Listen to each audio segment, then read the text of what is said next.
성도로 예수를 믿고 구원받은 성도로 오늘을 살아가는 우리들의 믿음의 내용과 기초는, 믿음의 전부는 여러분은 어떻게 고백하고 요약하실 수 있겠습니까?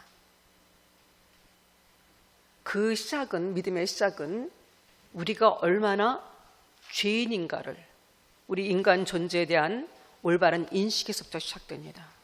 우리가 얼마나 죄인인가. 우리 지난주 설교 부자 청년에 대해서 함께 나누었지요. 부자 청년이 결국 믿음의 길에서 떠나간 것은 자신이 죄인임을 인정할 수 없고 받아들일 수 없었기 때문이에요. 오직 예수님으로 인하지 않으면은 어떤 구원의 길도 아무리 행함과 율법의 완전함을 있다 할지라도 결코 이룰 수 없는 구원의 길이라는 것을 인정할 수 없고, 자기가 그런 구원이 필요한 존재인 것에 대한 확실한 인식이 없었기 때문에 실패했던 것이죠. 우리 믿음의 모든 내용과 기초는 우리가 얼마나 죄인인가, 그 죄값스러운 죽음 앞에 우리가 얼마나 두렵고 처참한, 어찌할 수 없는 죽음 앞에 내몰려진 죄인인가. 인간 실존에 대한 뼈저린 인식이 있어야 합니다. 그리고 그렇기 때문에 예수님을 통한 우리의 죄 용서와 구원이, 우리에게 그럼으로 인해서 주어진 천국과 영원한 생명이 얼마나 놀라운 은혜이고 약속인 것을 분명히 믿을 수 있어야 합니다. 그리고 그 믿음으로 반드시 다시 오실 예수 그리스도의 재림을 기다리며 준비하며 오늘을 살아가는 것, 바로 이것이 우리 모든 믿음의 내용과 전부가 되어져야 할 것입니다. 우리가 현재 눈에 보여지고 겪고 있는 많은 일들, 마음을 뺏기고 있는 현실의 삶이 전부인 것 같지만 결코 잠깐 지나가는 한순간의 짧은 것들 뿐이라는 것을 우리는 잊어서는 안 됩니다. 전부인 것 같이 우리의 마음을 뺏고 우리를 집착하게 하는 현실적인 모든 일들이 결코 우리의 삶의 전부가 아니라는 것을 우리는 매 순간 우리 자신에게 인식시켜야 합니다. 그래서 무슨 일을 만나든지, 내가 어떤 환경에 처하든지 우리는 바로 이 믿음의 관점으로, 하나님의 관점으로 천국을 바라보고 천국을 소유한 자로 오늘 이 현실을, 그것이 극한 어려움이든지 어떤 상황에서든지 우리는 그 삶을 살아가야 할 것입니다. 그리고 무슨 일을 만나도 우리에게는 이미 그 구원과 천국에 대한 확실한 약속과 소망이 주어졌다는 것을 기억하고 소망하며 감사의 삶을 살아가야 할 것입니다. 이것이 믿음의 가장 중요한 내용들입니다. 지금 아무것도 없어도 예수님 때문에, 예수님의 구원과 우리에게 주신 놀라운 생명의 약속과 죄사함과 천국에 대한 약속 때문에 우리는 이 땅에서 어떤 삶의 자리에 있든지 무슨 일을 만나든지 우리는 기쁘고 감격되고 소망 있고 풍성하고 우리는 그런 삶을 살아가야 합니다. 바로 그런 자들이 성도들입니다. 그런 믿음을 가진 자들에게, 그런 믿음을 가진 성도들에게 어떤 삶의 고난과 문제가 닥쳐온다 할지라도 세상 사람들과 똑같이 우리를 어떻게 두려움과 절망의 자리에 머물게 하고 우리를 무너뜨리게 할 수 있겠습니까? 무너질 수밖에 없는 그 시점에서, 그 자리에서 어떻게 세상 사람들과 똑같은 선택과 무너짐을 경험할 수 있겠습니까? 예수님은, 사랑하는 여러분, 예수님은 우리가 믿는 믿음의 실체이고 예수님은 반드시 다시 오십니다. 예수님은 반드시 심판주로, 재림주로 다시 우리에게 오실 것입니다. 세상은 반드시 세상의 끝을, 하나님으로 말미암아 시작된, 태초의 말씀이 계시나 시작됐던 그 세상은 반드시 끝이 있을 것입니다. 반드시. 불교에서는 윤회죠. 돌고 도는. 아니요, 하나님은 알파와 오메가시고 분명히 시작이 있고 분명히 끝이 있습니다. 그 세상의 끝, 예수 그리스도가 오시는 때가 바로 세상의 끝이고 세상은 종말을 맞이하게 될 것입니다. 그때는 그동안 살아온 우리의 믿음에 대한 하나님의 엄중한 심판이, 엄중한 평가가 있게 될 것입니다. 종말은 불신자들, 예수님의 재림을 믿지 않고 그래서 이 땅에서의 삶이 전부인 것처럼 준비되지 않은 삶을 살아가는 자들에게는 두려움과 심판에 처하는 무서운 날이 되어질 것입니다. 고통의 날이 되어질 것입니다. 하지만 예수 믿음으로 이미 구원받고 이미 천국을 소유한 하나님의 자녀들에게는, 성도들에게는 말로 다 할 수 없는 희열과 기쁨과 축복의 날이 되어질 것입니다. 승리의 날이 되어질 것이고 잔치자리가 되어질 것입니다. 모든 죄와 고통으로부터, 심판으로부터 자유케 된 날이기 때문입니다. 그래서 우리는 하나님의 자녀들, 예수 그리스도를 믿고 구원받고 천국을 확실히 소유하고 예수 그리스도의 재림을 확실히 믿는 자들은, 이 믿음을 고백하는 자들에게는 세상의 어떤 징조와 세상의 어떤 두려움 환경 속에서도 결코 두렵지 않습니다. 바로 지금 예수님의 재림이 임하고 세상의 끝이 온다 할지라도 아쉬울 것도 두려울 것도 결코 없습니다. 저와 여러분이 그 확실한 믿음을 함께 고백할 수 있게 되길 바랍니다.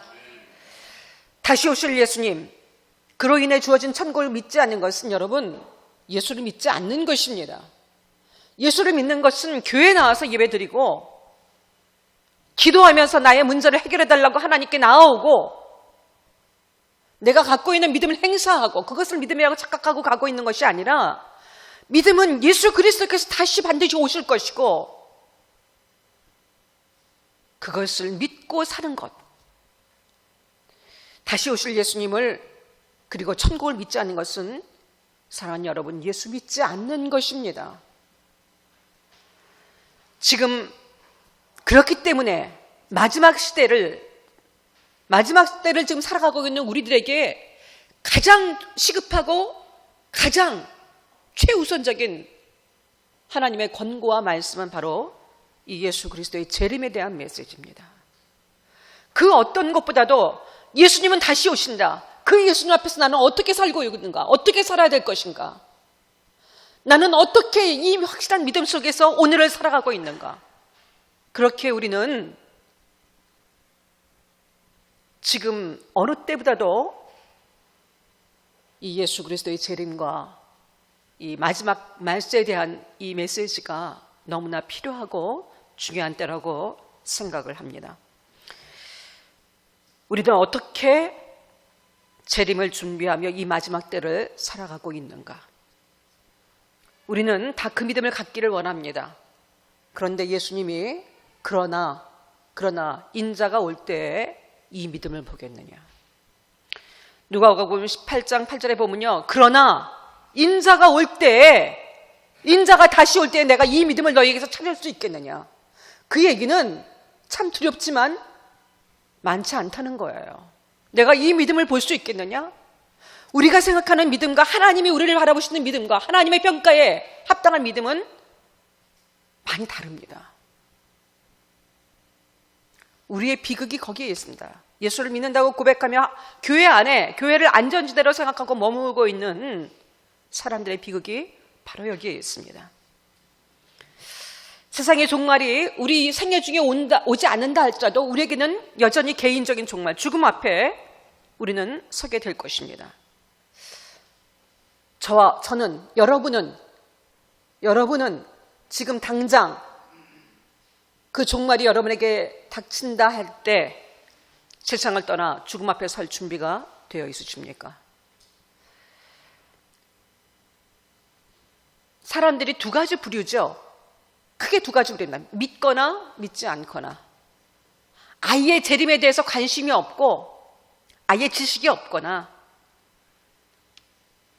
또한 재림을 믿는다고 하면서도 실제 삶 속에서는 아무 준비 없이 자기만을 위해서 살아가거나 눈에 보이는 환경에, 현실에 집착해서 살아가거나, 결국은 예수님의 재림을 믿지 않는 똑같은 불신앙입니다.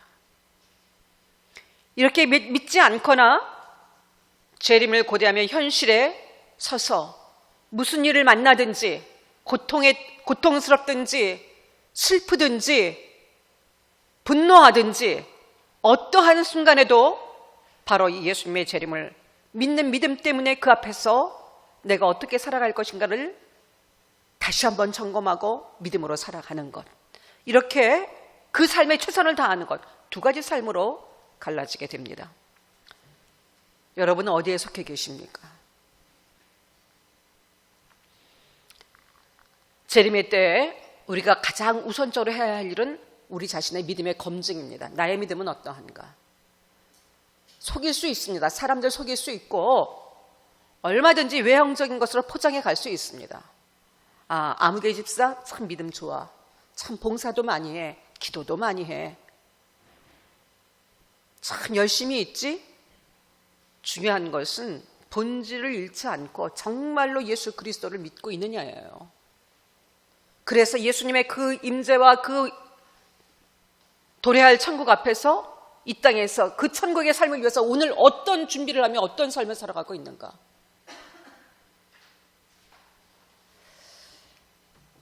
그래서 우리는 우선적으로 자기 자신에 대한 믿음의 점검이 반드시 있어야 합니다. 나는 정말 믿고 있는가? 나는 예수님의 재림을 확실히 믿는가? 천국을 확실히 믿고 있는가? 자기 스스로의 고백과 확신이 있어야 합니다. 그렇다면 우리는 어떻게 종말을, 마지막 때를 준비하며 살아야 할 것인가? 예수님이 오시는 그 순간까지 그때와 시기는 아무도 알지 못합니다. 우리에게 중요한 것은 언제 오시냐가 아니라 그 오실 예수 그리스도 앞에서 어떻게 살아갔냐가 중요해요. 그럼 우리는 어떻게 살아갈 것인가? 오늘 본문의 말씀은 우리에게 구체적으로 권면합니다. 첫째, 미혹되지 않도록 조심하라는 것입니다. 미혹되지 않도록 조심하라. 우리 4절, 5절 말씀 보시죠. 너희가 사람의 미혹을 받지 않도록 주의하라. 많은 사람을 미혹하리라. 11절에도 거짓 선지자들이 너희를 미혹하리라. 많은 사람을 미혹할 것이다. 미혹되지 않도록 조심해라. 다시 한번 이 얘기는요, 깨어있으라는 것입니다. 깨어있는다는 것은 분별하는 것을 얘기하는 거예요. 거짓 그리스도와 거짓 선지자들, 그리고 이단들, 이 미혹의 기준은 하나예요. 예수 그리스도입니다. 다 예수님을 얘기해요. 예수 그리스도를 말씀하고 예수 그리스도의 진리를 얘기합니다. 다 예수 그리스도를 얘기해요. 공통점입니다. 그러나 스스로 구원자 행세를 하고 그리고 사람들을 현혹합니다. 우리는 주의해야 합니다. 주의해야 된다는 것은 가만히 있으면 얼마든지 넘어질 수 있다는 것을 의미해요. 깨어서 정말로 이것을 집중해서 바라볼 수 있어야 합니다. 영적으로 깨어있는 삶을 살아야 할 책임이 우리 모두에게는 있습니다. 구원받고 끝이 아니에요. 그 후에 우리가 어떻게 하나님의 자녀로서 믿음의 삶을 살아가야 되는지 우리는 영적으로 깨어 있어야 할 책임이 우리에게 있습니다. 우리가 미혹당하지 않고 깨어 있는 것, 무엇이 옳고 그른지 이것을 분별할 수 있는 기준은, 분별력의 기준은, 미혹당하지 않을 수 있는 기준은 바로 말씀입니다. 우리의 판단이 아니에요. 사람들의 이건 이단이야, 이건 이단 아니야, 이런 지식과 정죄가 아니라 하나님의 말씀이 기준이에요. 하나님의 말씀에 비춰봤을 때 아무리 그럴듯하다 할지라도 그것이 하나님 말씀과 충돌되면 그것은 반드시 이단입니다. 반드시 거짓입니다. 아무리 기가 막힌 환상을 보고 아무리 하나님의 음성을 듣고 아무리 기가 막힌 예언을 하고 우리는 가지도 못하는 삼층천을 다 갔다 보고 오고 천국과 지옥을 다녀오고 수많은 예언을 하고 수많은 하나님의 음성을 들었다고 구체적인 증거들을 댄다 할지라도 그 안에 하나님의 말씀과 충돌되는 것이 하나라도 있다면 여러분 그것은 미혹입니다. 언제 예수님이 오실 거야? 나에게는 하나님이 특별히 말씀하셨는데 하나님이 어느 곳에 오신대? 언제 오신대? 어떤 사람들만 구원받는데? 여러분 너무나 그럴듯한 얘기들이고 지금 유튜브 들어가 보세요. 그나마 기독교 채널 가운데서 그나마 사람들이 많이 집중하고 보는 것들이 바로 여기에 대한 얘기들입니다. 베리칩에 대한 얘기들, 신앙의 본질과는 떠난 666에 대한 얘기들. 여러분 성경대로 가면 되는 거예요.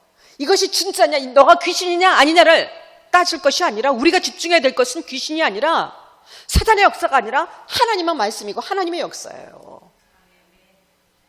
그런데 이 시대는 끊임없이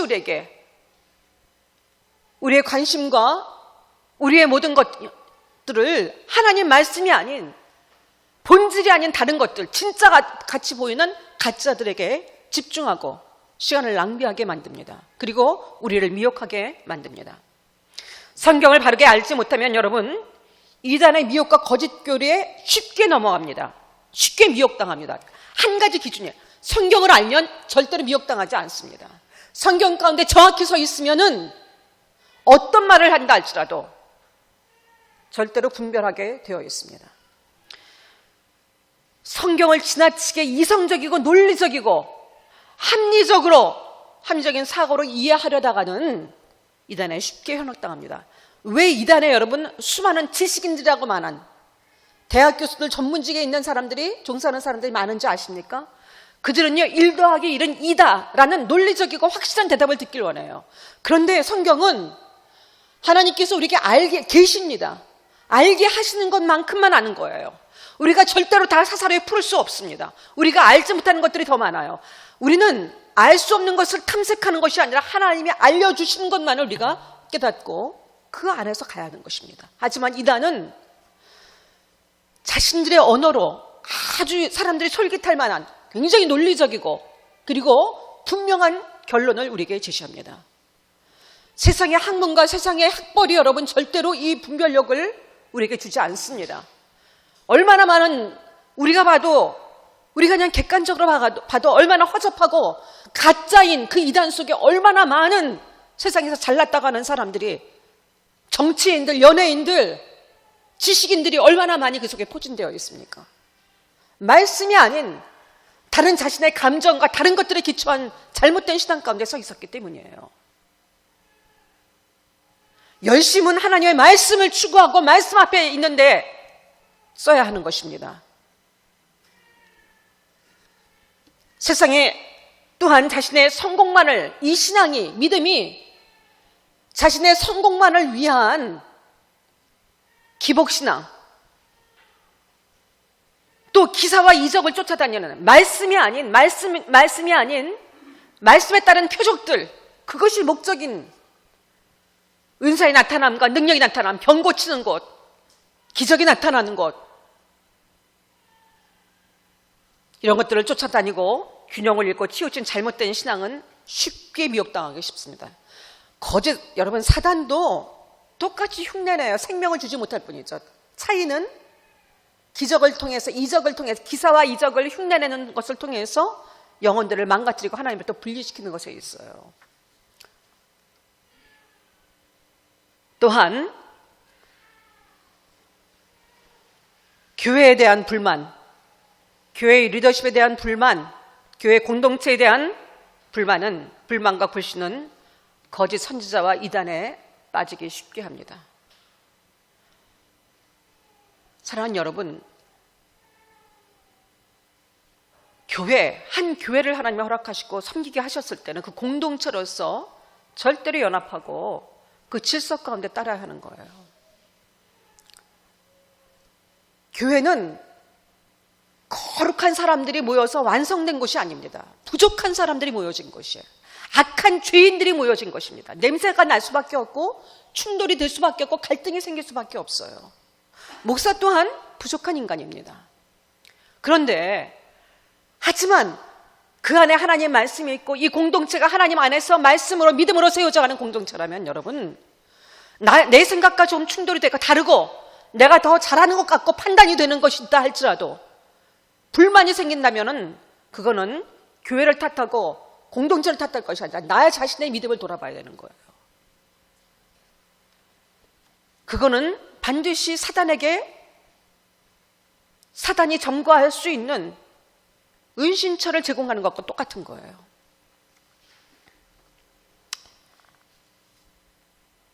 이 사단은 우리를 어찌하든지 미혹에 빠지게 하고자 합니다.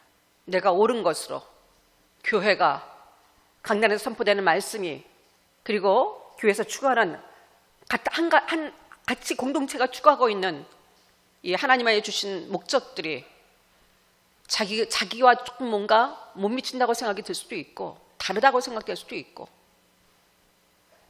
그럴 수 있습니다. 하지만 그럴지라도 교회는 하나 되어서 가야 되는 거예요. 그렇지 않을 때 얼마든지 우리는 미혹에 빠져들 수 있습니다. 그런 일들이 많이 있었잖아요. 우리 목사님은 여러분 얘기가 아니고요. 다른 교회 얘기예요. 우리 목사님은 너무 말씀이 없어. 말씀이 부족해. 너무 갈급해. 그래서 여기저기 기웃거리다 보면 여러분 성경 공부하게 되고 여기저기 찾아가서 다른 데 보다 보면요. 반드시 미혹에 빠지게 돼 있어요.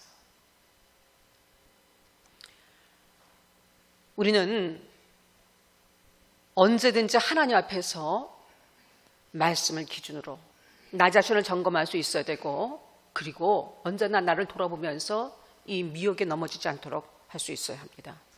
말씀으로 무장되어 있는 사람들은 어떤 사단의 덫이 있다 할지라도 절대로 넘어가지 않습니다. 미혹당하지 않습니다. 우리가 기억해야 합니다. 말씀으로 서 있는 자는 흔들리지 않는다. 두 번째 우리가 생각할 것은 두려워하지 말라는 것입니다. 첫 번째 미혹당하지 않도록 주의하라는 것이고요. 두려워하지 말라는 것입니다. 재림의 소식은 종말의 소식은 불심판이 있겠다는 소식은 우리의 마음에 동요를 줄 수 있고 두려움을 줍니다. 실제적으로 이 마지막 때에 여러분 온갖 난리의 소문들이 들려집니다. 6절 7절 말씀에 보게 되면요. 잘 나와 있죠. 전쟁과 기근과 지진과 나라가 나라를 대적하고 민족이 민족을 대적하고 크고 작은 전쟁들 한 민족 안에서도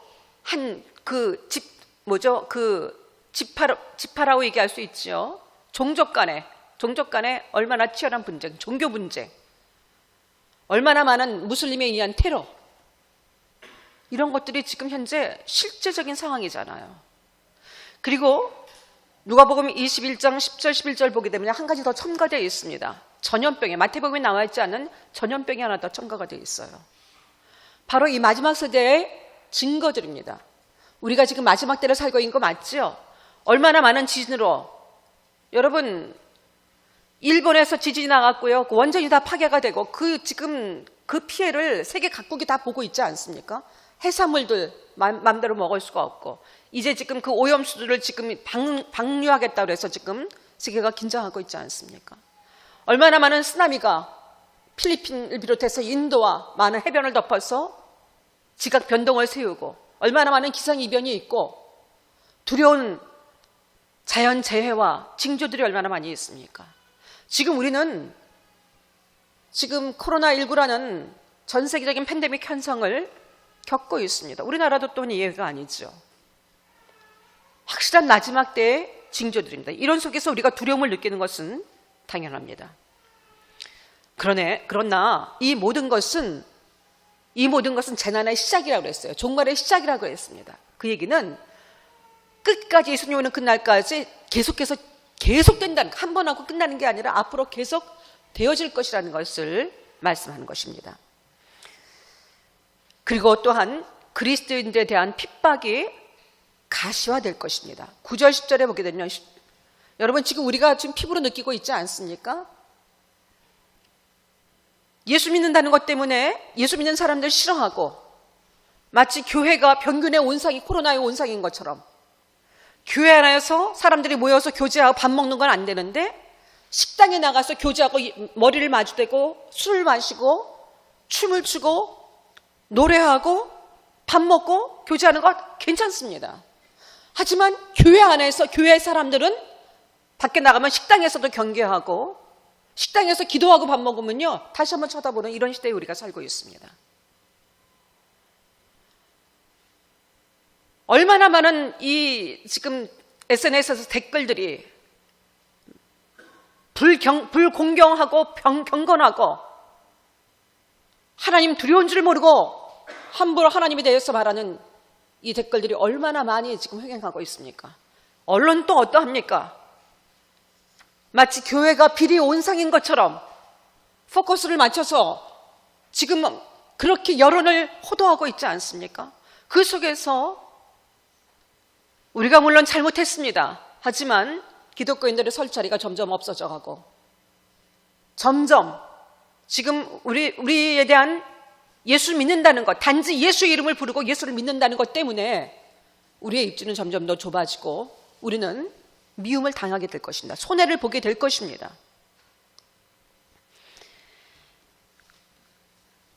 반기독교적인 정서가 형성되게 있고 반기독교적인 정서가 보편화되고 있습니다. 안티 기독교를 아주 싫어하고 적대시하는 기독교 안티 세력들의 공격적인 태도가 점점 더 확장되고 있습니다.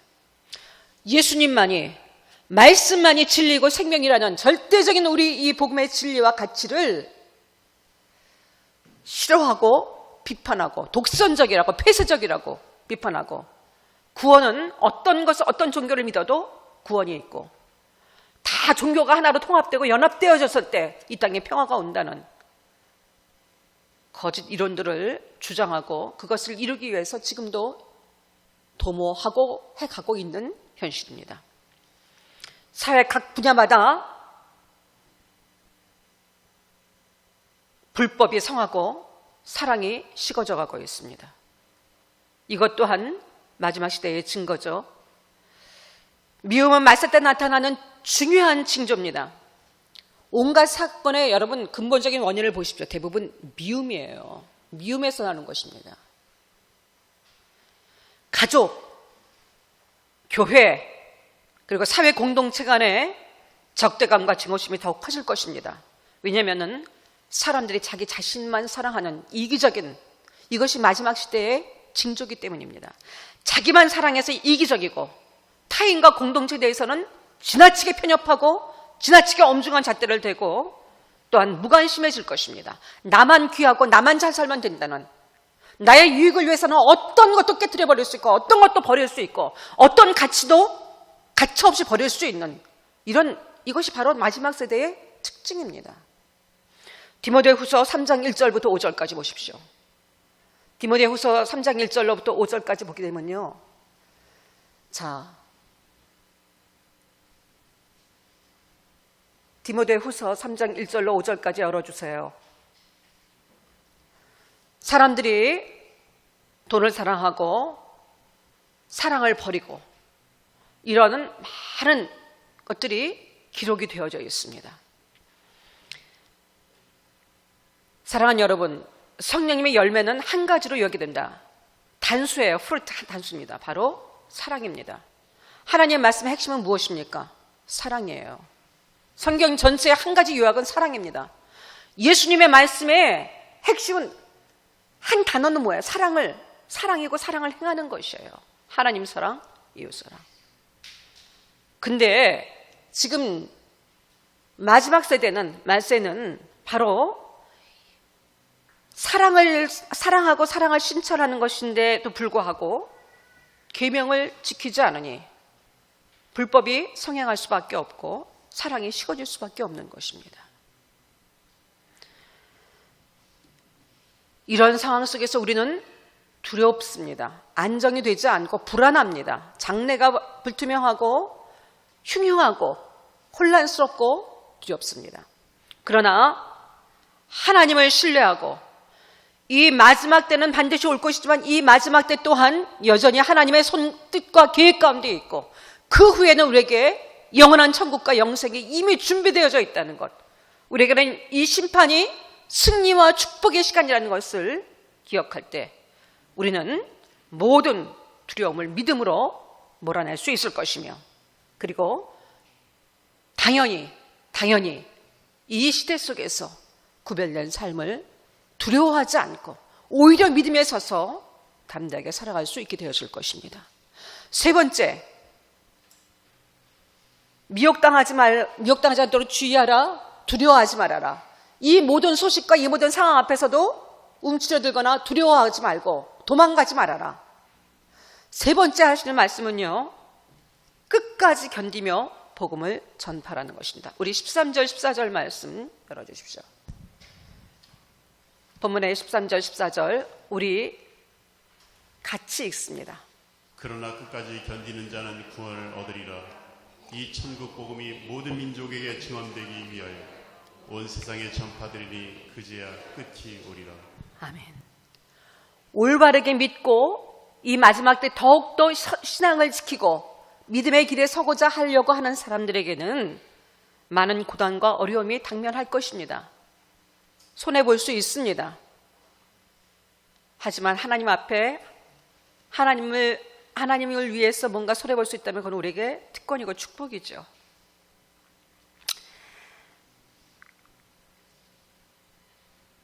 이 속에서 우리는 끝까지 우리를 두렵게 할 수 있고 혼란하게 할 수 있고 미혹하는 이 모든 상황 속에서 우리는 끝까지 인내해야 합니다. 믿음을 절대로 타협하거나 포기해서는 안 됩니다. 믿음의 길에서 한 발짝도 뒤로 물러나서는 안 됩니다. 느슨해져서 다른 사람들이 다 그렇게 가는데 자기 합리화시키면서 적당하게 타협하고 가서는 절대로 안 됩니다. 끝까지 오히려 더 고지식할 만큼, 더 집요할 만큼 말씀에 집중하고 말씀 붙들고 말씀대로 사람들이 너무 지나친 거 아니야? 세대주의자들 아니야? 너무 극단적인 거 아니야? 광신자 아니야? 우리를 이렇게 핍박하고 조롱한다 할지라도 오히려 우리는 더 말씀 앞에 집중하며 이것이 우리의 생명인 것을 알고 어떤 것과도 바꿀 수 없는 우리의 가치이고 포기할 수 없는 가치인 것을 믿고 하나님의 말씀을 붙들고 인내하며 지금 내가 이 자리에서 얼마나 어렵든지 얼마나 고통스럽든지 얼마나 힘들든지 끝까지 말씀 붙들고 인내하며 견뎌야 할 것입니다. 우리에게는 영원한 천국이 있기에 오늘 이 자리에서 이 현실 속에서 우리는 말씀 붙들고 끝까지 가야 합니다. 또한 그 말씀을 붙들 때 이 사랑 없는 세상 속에서 사랑으로, 그 사랑은 우리의 힘이고 능력입니다. 사랑하는 여러분, 그 사랑이 우리의 힘이고 능력이에요. 세상의 힘과는 근본적으로 다른 것입니다.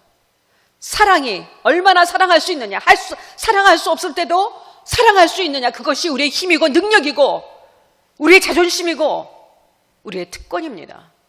우리는 이 시대 속에서 그렇게 살아가야 할 것입니다. 말씀 붙들고 믿음 지키며 사랑하며 그렇게 살아가야 할 것입니다. 하나님 백성의 삶을 살아가야 할 것입니다. 지금의 고난은 장차 올 하나님의 영광과 결코 비교할 수 없습니다. 지금 우리가 어떤 어려움을 당한다 할지라도 어떤 손해를 입는다 할지라도 장차 우리에게 나타날 영원한 생명 속에서 영원한 천국 속에서 우리가 누릴 영광과는 비교도 할 수가 없습니다. 우리는 우리에게 주신 힘과 능력인 그 사랑으로 우리가 해야 할 것, 소극적인 의미에서 우리는 미혹당하지 않아야 되고 두려워하지 않아야 되지만 적극적인 의미에서 우리는 인내하고 내 믿음만 지키는 것을 끝나는 것이 아니라 궁극적으로 우리는 이 복음을 반드시 전해야 합니다. 이 복음을 전해야 합니다. 우리 14절 아까 말씀 보시면요, 여러분, 우리는 전쟁과 기근이 오고 이런 막 전염병이 돌고 이것이 말세가 끝이라고 생각하는, 근데 그것은 말세의 시작이라고 그랬어요. 끝까지 계속 반복될 것인데 정말 마지막 종말이 오는 정말 증거가 바로 뭐냐면요, 온 세상에 복음이 전파되는 것이라고 했어요. 복음 전파입니다. 땅 끝까지 복음이 전파됐을 때 예수님 오시는 거예요. 우리는 그 일을 위해서 때를 얻든지 못 얻든지 오직 구원은 예수 그리스도에게만 있고 죄사함은 예수님께만 있고 영원한 생명과 천국은 오직 예수 그리스도를 믿는 믿음 안에 있다는 것을, 오직 예수 그리스도의 십자가와 그 부활만이 우리의 삶의 소망인 것을 우리는 확실히 믿고 이것을 전해야 합니다. 복음 증거는 종말의 때를 준비하는 성도의 의무입니다. 우리는 세상이 아무리 혼란스럽고 내가 이 복음을 전하기 때문에 어떤 손해를 입는다 할지라도, 그리고 나의 지금 상황과 나의 모든 지금 이 문제가 너무나 힘들고 급박하고 내 삶도 버겁다고 지쳤다고 여유가 없다고 생각되는 그때도 우리는 성령님 의지하여서 복음을 전해야 합니다. 그때 우리가 해도 되고 안 해도 되는 것이 아니라 정말 우리가 예수를 믿는다면 지금도 지옥의 나락으로 끊임없이 떨어져가는 그 영혼들을 향해 우리에게 살 길이 있다. 아직 우리에게는 살 수 있는 길이 있고 우리가 다시 한번 새로운 생명을 얻을 수 있는 길이 기회가 있음을 우리는 전해야 할 것입니다. 마지막 때, 그만큼 믿음을 지키기 어려운 때 우리가 살아가고 있습니다. 사랑하는 여러분, 진짜 믿음 지키며 살아가는 것 쉽지 않습니다. 끊임없이 자기 자신과 충돌해야 됩니다. 자신의 생각과 자신의 욕심과 자신의 정욕과 자신의 판단과 자신의 하고 싶은 욕망과 끊임없이 충돌하고 싸워야 합니다. 치열하게 싸워야 합니다. 세상의 종말과 심판은 지금도 현재 진행 중이고 반드시 모든 사람들에게 임할 것이고 우리 자신에게도 임할 엄연한 현실입니다. 현실입니다. 막연하고 추상적이지 않습니다. 언젠가가 아니라 그때는 아무도 알지 못하지만 내일이 될 수도 있고 한 달이 될 수도 있고 오늘이 될 수도 있습니다. 알 수 없습니다. 하지만 중요한 것은 반드시 이 재림의 때가, 종말의 때가 개인적인 종말이든 예수 그리스도의 오시는 재림의 종말이든 우리에게는 반드시 임한다는 것을 우리는 기억해야 합니다. 그래서 우리는 모든 사람들에게 이것이 나에게도 엄연한 현실이라는 것을 늘 기억하며 살아가야 합니다. 그래서 전전긍긍하고 두려워하는 것이 아니라 오히려 소망 가운데 기쁨으로 오늘에 아무리 눈물 나는 일이 있다 할지라도 아무리 나를 죽을 것 같이 만드는 고통스러운 일이 있다 할지라도 소망 가운데 일어서서 믿음을 타협하고 싶은 그런 갈등이 있다 할지라도 담대하게 온전히 순전한 믿음의 길에 서서 내가 먼저 복음의 말씀을 끝까지 붙들고 내가 먼저 나의 삶 속에서 복음의 말씀을 믿고 붙들고 미혹되지 말고 두려워하지 말고 끝까지 견디며 이 생명의 복음을 전해야 합니다. 우리에게는 여러분 어떤 고난에도 이 모든 일에 넉넉히 이기게 하실 하나님이 언제나 함께 하십니다. 이 모든 일에 우리로 하여금 넉넉히 이기게 하시는 하나님이 지금부터 영원토록 함께하고 계십니다. 또한 무엇과도 바꿀 수 없고 비교할 수 없는 확실한 미래, 분명한 천국이 우리를 위하여 예배되어져 있습니다. 기억하십시오. 그리고 믿으십시오. 그래서 오늘 깨어서 우리에게 각자에게 처한 각기 다른 현실이지만 우리가 발딛고 서 있는 이 현실 속에서 제대로 된 성도의 삶을 살아가는 여러분들이 되어지기를 간절히 바랍니다. 미래를 위해 그래서 오늘 더 충성스럽게 오직 믿음으로 오직 예수로 충분함을 고백하며 모든 초점을 예수님께 맞추고 그 자리에 머물러 있는 것이 아니라 매 순간 믿음으로 전진하며 하나님 주시는 승리와 하나님 주신 위로와 하나님 주신 평강과 하나님 주신 소망을 매 순간 경험하며 끝까지 전진해가는 저와 여러분이 되어지기를 예수 그리스도의 이름으로 간절히 축복합니다. 아멘. 함께 기도하겠습니다.